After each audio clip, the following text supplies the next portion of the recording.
জন্য একদল লেবাসধারী মুখোশধারী গাদ্দার লোকেরা ইসলামী আন্দোলনকে পিছন থেকে ছুরিকাঘাত করেছে। এই চরমোনাই পীর যুগে যুগে বাংলার জমিনে যতবারই ওলামাকে একত্র হয়েছে, আন্দোলন করেছে, তাদের পিছন থেকে ছুরি মেরে ইসলামকে ধ্বংস করেছে। আপনারা জানেন ওনার দলের যে নাম ইসলামী শাসনতন্ত্র আন্দোলন, এটা কোনো দল ছিল না। এই দলের ইতিহাস পড়ুন। এই দল জন্ম হয়েছে আমাদের সামনে। আমি তখন মিশকাত পড়ি, জামিয়া রহমানিয়া তখন হয় নাই।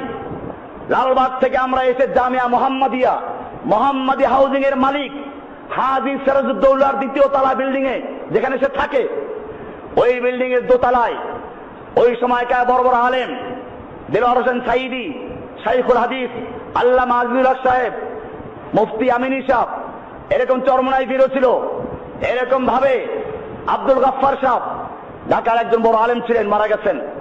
এই লোকগুলো একাত্র হয়ে চিন্তা করলো, দল না, আমরা আন্দোলন করবো ইসলামী শাসন ব্যবস্থা কায়েমের জন্য।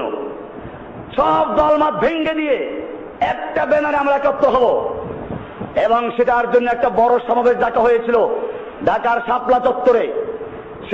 সেই সমাবেশের মাইকে আমি নিজে করেছি। এত বড় আশা নিয়ে যখন কাজ শুরু হলো এবং এখানে সিদ্ধান্ত হয়েছিল এটা যেহেতু কোনো দল না, আন্দোলন, সুতরাং এটার কোনো নির্দিষ্ট আমির থাকবে না, 2 বছর পর পর আমির চেঞ্জ হবে। এরকম প্রথম আমির হলেন এদেশের আলেমদের উস্তাদ শাইখুল হাদিস আল্লামা আজিজুল হক সাহেব রাহিমাহুল্লাহ। এরপরে যখন চরমোনাই পীর দ্বিতীয় নাম্বার এটার মালিক হয়ে গেলেন, সভাপতি নির্বাচিত হলেন, এরপরে এই যে ছিনতাই হলো, ওখান থেকে আর বের হতেই পারল না। শাসনতন্ত্র আন্দোলন চুরি হয়ে গেল।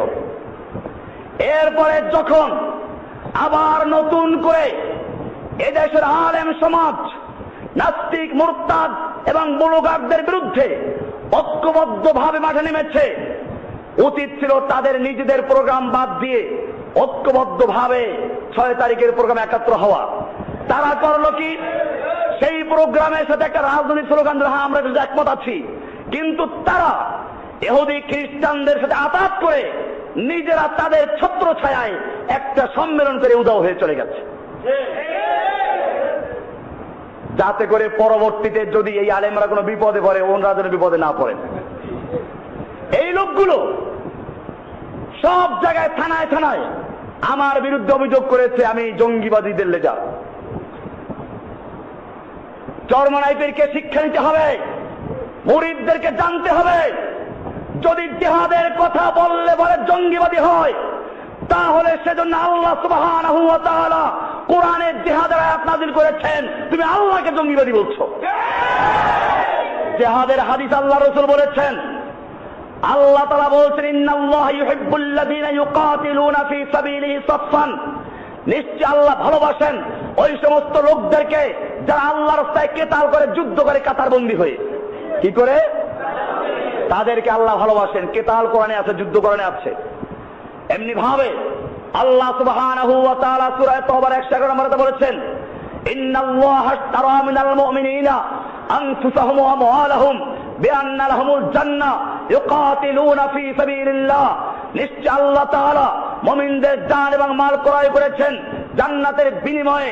ইউকাতিলুনা ফী সাবিলিল্লাহ, তারা আল্লাহর রাস্তায় কিতাল করে, যুদ্ধ করে। আল্লাহর কাছে বিকৃত মাল হস্তান্তর করবে কেমনে সেটা আল্লাহ বলে দিয়েছেন। ইউকাতিলুনা ফী সাবিলিল্লাহি, তারা আল্লাহর রাস্তায় কিতাল করে, যুদ্ধ করে। ফায়াকতুলুনা ওয়া ইউকতালুন, তারা মারে আর মরে। মারে আগে, তারপরে বোঝা গেল খালি হাতে যাওয়া যাবে না। আল্লাহ পরিষ্কার বলেছেন, ফায়াকতুলুনা ওয়া ইউকতালুনা, তারা মারে আর মরে। মারামারি আছে কিনা কোরআনে?